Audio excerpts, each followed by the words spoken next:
They ran until the dark itself seemed to close upon their throats. The underworld into which they had fallen was no mere cavern such as a shepherd might name on some lonely hill. It was a buried land, vast and old and wholly estranged from the sun. Here the earth had opened ages past, and made room for a secret wilderness of stone and black water, of pale growths that fed without light, of roots descending from the world above, like the beard of some ancient god thrust through cracked rock. The air was cold, yet heavy with damp fertility. It smelled of wet stone, mould, stagnant pools, and the faint, sweet corruption of things long dead and half devoured. Scorn led them through it at a merciless pace. The Thursar went first, not because he knew the road, but because he alone seemed fit to take the first grasp of whatever horror might spring from the blind reaches ahead. He moved with the same economy he had shown on the road and by the campfire, yet there was something different in him now, not fear, but a tightening, as if some old, hard instinct had waked fully within his blood. The dark did not soften him. It cut him out of the world in harsher lines. Behind him stumbled Arwen and Terren. The youth's wound had bled anew in the flight from Helveg's death, and his face shone pallid even in the scant and shifting torchlight. Twice he nearly fell. Twice Arwen caught him and dragged him on with a strength born less of vigour than grim refusal. The merchant's own ribs burned where the fall had bruised or cracked them, and his right knee ached with each uneven step, yet he gave no voice to it. Men who had crossed seas and bargained in ports where knives came quicker than greetings did not spend their breath on pain when death walked close behind. Even so, Helveg's absence travelled with them. It moved in the spaces where his curses should have been. It lingered in the silence after Terren's stumbling breaths. It haunted the rearward glances Arwen cast again and again into that depthless black, as if by doing so he might yet catch sight of the broad-shouldered guard coming after them through the fungus and root, bloodied but grinning, to call them fools for running so hard. No such thing came, only darkness. And far off now and then that shriek. It rose through the caverns in thin, abominable threads, as if some damned spirit cried through a bone flute in the deeps. Yet, when it struck the walls and returned upon itself, it became larger, more hideous, a sound not merely heard, but felt, a crawling thing in the ears and teeth and marrow. Each time it came, Terren flinched like a whipped hound. Arwen's hand went to his knife, though reason told him steel availed little against an unseen horror in blackness. Scorn alone did not visibly start, but once, after one of the cries had rolled away among the pillars and left the dark somehow deeper than before, he said over his shoulder, "It is not calling." His voice sounded strange below the earth, thickened by the stone and the wet air. "What then?" Arwen asked. Scorn walked a few paces before replying. "It is taking measure." No man answered that. At length they came to a place where the rock rose in broken shelves above a black run of water. A slab leaned outward from the wall there, forming a shallow recess behind it, no wider than a wagon bed, dry enough to take a brief shelter if one crouched close. Skorun halted and at once knelt in the entrance, listening. His head tilted slightly, one hand flat upon the stone. Terren sagged down against the rear wall as if his bones had been taken from him. His lips had gone bluish in the cold, though sweat stood on his brow.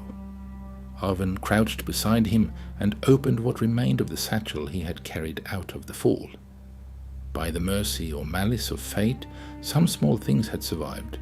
A strip of linen, a flask half full of spirits, a packet of dried herbs, a little flint, a twist of cord, and a narrow merchant's ledger wrapped in waxed cloth.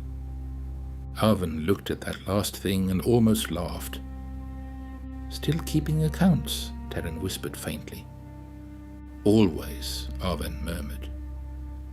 The youth swallowed, then turned his face away and shut his eyes, while Arwen cleaned the shoulder wound. The spirits made him hiss through his teeth and clutch at the stone with his free hand, but he bore it better now than before. There was less protest in him, less boy. Skorun spoke without turning. "Can he walk?" "He must," said Arwen, "whether he wishes to or not." At that, Terran gave the ghost of a humorless smile, though pain broke it quickly. Helvek would say the same. Arwen tied the linen tight. For a moment his hands lingered there, steadying the bandage, and in that small stillness the name hung among them like smoke. Terran's voice roughened. "He should have come with us." "He did," Arwen said, "as far as a man could." The youth's jaw worked. "I heard him." "So did I." Terran bowed his head then and pressed the heel of his hand to his eyes. Whether against tears or fever, it was hard to say. Skorun turned at last and crouched opposite them. The torchlight from the little ember glow between stones threw red over the scars in his face and caught strangely in his eyes. Dark red they were indeed, though the shadow about them deepened the colour almost to clotted brown. There was no softness in the rest of his countenance, yet those eyes were not the eyes of some brute beast from nursery tales. They held memory, judgment, a weariness too old for his years. "Young men die quick below ground," he said, "not always from what hunts them." Terran looked up, anger flaring through grief. "And what kills the rest?" Skorun's gaze did not shift. Fear, noise, hope, when hope should wait. The words were harsh, yet not unkind. Arwen sat back against the rock. "You have seen places like this before." "I have seen enough of them." "That is not an answer." "It is the only one I give." There was silence for a time, broken only by the run of unseen water below the ledge, and the faint crackle of damp moss smouldering under the flint spark Arwen had coaxed to life. The little glow was less a fire than an insult to the vast dark around them. Yet men are strange creatures, and even a spark the size of a thumbnail may hold despair at bay. At last Arwen said, "If we live to see dawn, I shall decide you a poor conversationalist and tell Bakti so." At that, to Terran's amazement, something like a smile touched Skorun's mouth. "If we live to see dawn," said the Thursa, "you may tell them what you like." They did not tarry over long. The blackness outside the recess seemed to gather weight the longer they rested, as if the cavern itself leaned closer to listen. Once there came a loose rattle from somewhere high above, followed by a faint patter of pebbles skipping over stone. Terran stiffened. Arwen held up a hand for stillness. Skorun rose in one liquid movement and stood with his sword drawn, all his great frame gone silent and intent. Nothing followed. No rush of claws, no shriek. Only, after some while, the soft plip of water descending into water. Yet from then on they moved again. The underworld opened wider as they went. Sometimes they crossed ledges above pits from which no bottom could be seen, where cold currents rose smelling of mineral water and things locked too long from the air. Sometimes they passed through groves of white-stemmed growths whose broad leaves glimmered faintly, catching stray gleams from fungus hidden in the walls. Once they came upon a chamber where the roof had fallen in some elder age, and from the world above a forest of roots had thrust down in tangled columns, drinking from the black stream below, and making of the place a drowned hall upheld by the veins of trees. In that place lay bones, not scattered by chance, gathered. There were skulls there, human and beast alike, heaped among old nests of dry fibre and stripped leaves. A horse's skull with its teeth bared forever, the curved ribs of deer, the long arm bones of men. Here and there rusted metal showed among them, a buckle, a knife eaten red by time, the broken ring of a helm. One skeleton still wore the rotted remains of boots, and a belt from which hung a purse stiff with age. Terran stared only a heartbeat before looking away. "Gods," he muttered. "No gods below," said Scoran. Arven stepped nearer the heap, careful where he placed his feet. He looked not only with horror, but with the old merchant's habit of noting details others missed. Some of the bones were splintered, others bore scored marks, narrow and deep. A few skulls had been cracked open from beneath the jaw or at the crown, as though something had sought the marrow and softness within. "Not one creature," he said softly. Terran looked up sharply. "What?" Arven pointed with 2 fingers, not touching. "See there, small bones, perhaps years old. There, those are fresher. And that horse, no more than months. It is a feeding place. Perhaps a nesting place." "Then let us be gone from it," Terran said quickly. But Scoran had crouched near the edge of the bone heap. He touched at nothing. He only looked, nostrils widening once. "No eggs," he said. "No young." Arven's brow furrowed. "How can you tell?" "If they were young, there would be smaller kills dragged whole. More scraps, more chaos." Terran stared at him in disbelief. "You speak as if you know these things." Scoran rose. "I know how hunters feed." The youth opened his mouth, then closed it. They went on. The air shifted an hour, or what felt like an hour, later. Time had become a thing unmoored below the earth. There was only motion and halt, darkness and the little treacherous half-lights of fungus, the ache in limbs and the rasp of breathing. Yet Arven noticed when the air changed. It came against his face from ahead and above, faint but undeniable, carrying with it not freshness exactly, but movement. He slowed. "There," he whispered. Scoran paused and sniffed once, like a wolf on a wind. Then he nodded. "A vent, maybe more." Hope stirred in Terran's face before caution strangled it. "If there is a way out—" "There may be a deeper shaft," Arven cut in, "or a sink to drown us in. Let us not sell our skins before they are tanned." Still, men live by such little signs when hope is scarce, and they bent their path toward the current. The stone about them narrowed into a long throat, where water had once carved a passage, but no longer ran. The walls there were ridged and slick, and now and then they found old scratch marks not made by roots or falling rock. Arven ran his fingers over one set and found the grooves too regular, too repeated. "Claws," he murmured. Scoran did not turn. "Yes." "How often do they pass here?" "Often enough." A little farther on, Terran stopped dead. At first, Arven thought some pain had seized him anew. Then he saw what the youth saw. Set in a strip of black mud where seep water crossed the path were tracks. They were not like the paw marks of wolves, nor the clawed feet of birds, nor the broad prints of a bear. They were long and narrow, with splayed talons forward, and a strange doubled impress behind, as if the creature's stance shifted between crouching and springing. Some were sharp-edged and fresh, others had run with time and damp. "There are many," Terran whispered. Arven looked more closely. "No," he said after a moment. "Or perhaps, but these are laid one over another, the same path used again and again." "Does that comfort you?" Terran asked. "Not in the least." Scoran bent, laid 2 fingers lightly beside the freshest track, and rose again. "It passed after us." The words struck like cold iron.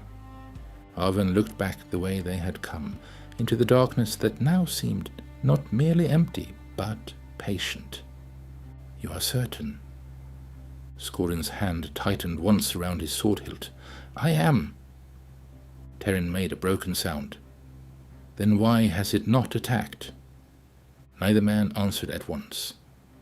It was Arwen who spoke, and his voice had grown very level. "Because it does not need to hurry."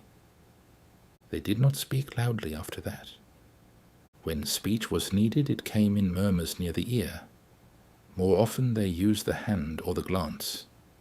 Arwen, who had spent years reading the weight of silence in markets and halls, found the cave's silence more oppressive than any clamour. It was not true stillness. There were always sounds, the thread of distant water, a leaf-like stir in the fungus groves, the dry click of stone settling somewhere far away. Yet each noise seemed chosen, measured. The whole buried world listened to itself. The shriek did not come again for some time. That was worst of all. Terran had begun to anticipate it, to dread each moment before it. In its absence, his fear had nothing to fasten to, and so bred larger fancies. Once he started violently and nearly cried out because a pale grub the length of a finger dropped from a root above and struck his neck. Another time he seized Arwen's arm so hard the merchant nearly lashed out, having mistaken a shelf of fungus for a crouched white head. Arwen said nothing in rebuke. He too was near the ragged edge of his nerves. When the cry finally came, it came from ahead, not far. The sound knifed down the passage, so sudden and piercing that Terran clapped both hands over his ears and sank to one knee. Arwen staggered against the wall. The shriek bounced and broke among the stone ridges, became 2 cries, then 4, then a dozen returning threads. It seemed impossible to tell where the thing stood. But Arwen, his heart hammering, noted something in that moment, not with the mind's leisure, but with the quickened clarity danger sometimes grants. After the cry there came a pause, small, barely a breath.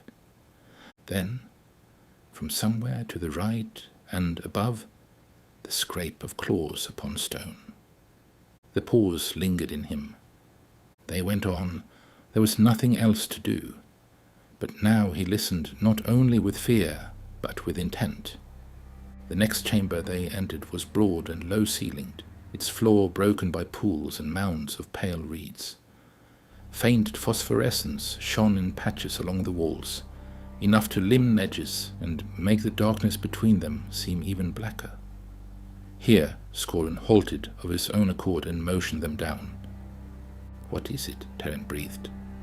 The Thursa pointed. Arwen peered through a screen of hanging roots and saw, some 40 paces off, upon a rise of stone, the remains of one of the forest brigands, or what remained after feeding. The body lay twisted, half in shadow, one arm gone entirely, the chest open like a butchered carcass. Around it the pale reeds were matted black. Terran turned aside and retched dryly, having nothing in him to give. Arwen, swallowing down his own sickness, looked beyond the corpse. At first he saw nothing. Then he saw what was wrong. The reeds on the far side of the rise were moving, though there was no wind below the earth. Not moving much, only the faintest trembling, as if something large and patient crouched among them and shifted its weight by fractions. Scorin's sword came free without sound. Terran groped for a stone, for a knife, for anything. Arwen caught his wrist. "No!" The youth stared at him wildly. "Why?" Arwen leaned close. "Because it waits for us to make ourselves known." Scorin glanced back once, sharply, as if weighing those words. Then, inch by inch, he began to withdraw. Arwen followed, drawing Terran with him. They had nearly regained the throat of the passage when the shriek came again, this time from the reeds, close and hideous. In the same instant, the pale thing burst from concealment, not at them, but at the place where Terran's boot had kicked loose a bit of stone that clattered into a pool. It landed upon empty rock. Its head snapped toward the fading echoes of that splash. The white, blind eyes seemed to see nothing. The ears, thin and fleshy and wide-flared now, quivered like leaves in a storm. The creature's body was larger than Arwen had judged before, gaunter yet more massive through the chest, its pallid skin stretched over ropes of muscle. Membranous folds hung from shoulder to flank in withered drapes, giving it the abominable aspect of some wingless bat wrought into a thing built for running, leaping and tearing in the dark. Then it smelled them, or heard Terran's strangled breath, and its blunt head whipped around. "Run," said Scorin. They did. But the revelation had been made. The shriek, the pause, the strike at sound. Arwen felt the pieces shifting into place inside his mind, like weights on a merchant scale. He had not the whole of it yet, but enough to know that fear alone would not carry them out of this grave. They plunged into another maze of stone and root, while the creature followed at a remove. They could hear it now. Not always charging, not always crying, but circling, climbing, dropping out of sight, and reappearing by sound more than by footfall. Twice Scorin chose a path, then abruptly turned them from it, before the others sensed why. Once a pale limb with hooked claws slid soundlessly down a pillar beside them, and vanished as they backed away, holding their breath. At last they found themselves in a narrow runnel, where water moved ankle-deep over smooth stone. The current hissed softly as it passed between the walls. Scorin halted and set his back against one side, listening. Terran leaned against the other, shivering uncontrollably now from cold, blood loss and nerves. Arwen crouched and dipped his fingers in the water. It ran over the stone with a dozen little voices. He looked up sharply. The shriek, the pause, the strike. He thought of the creature pouncing upon the bandit, who moved after its cry. Of its head turning not to light but to noise. Of the way it had sprung where the stone had clattered rather than where Terran had stood a heartbeat before. He looked toward the darkness behind them, where somewhere, that pale horror was taking measure once more of the world through sound. Terran saw something change in his face. "What is it?" Arwen rose slowly. "It is blind," she said. Scorin's expression did not alter. "Maybe." "No." Arwen spoke with more force than before. "Not maybe, more blind or near enough. The cry is how it lays the world before itself." He tapped the water with one finger. "It listens to what answers, stone, roots, us." Terran stared. "Then why does it pause?" "Because it must hear the world come back to it." Arwen's voice had gone low and intent. All the old trader's clarity sharpened now into a weapon. The cry goes out, the shape returns. Then it chooses where to strike. Scorin watched him in silence. Arwen met his gaze. "That is why it does not rush blindly. That is why it seems to know where men will be in the black. It maps us by our movement, our breath, our footing, the clatter we make in fear." Terran licked dry lips. "If that is true, then what do we do?" Arwen looked down the watercourse, where the current hissed and folded over stone into the dark. When he answered, there was no tremor in him at all. "If it listen," I said, "then we must learn to lie." Far back in the dark, as if in answer, the Kileno screamed again. And this time Arwen knew what it was hearing. So ends the 4th chapter of our tale. Though the hunter's secret had been revealed, the silence of the caverns remained unbroken. Somewhere beyond the reach of torchlight, patient ears still searched the darkness for the smallest mistake. And so our companions pressed onward, toward whatever fate awaited them beneath the earth.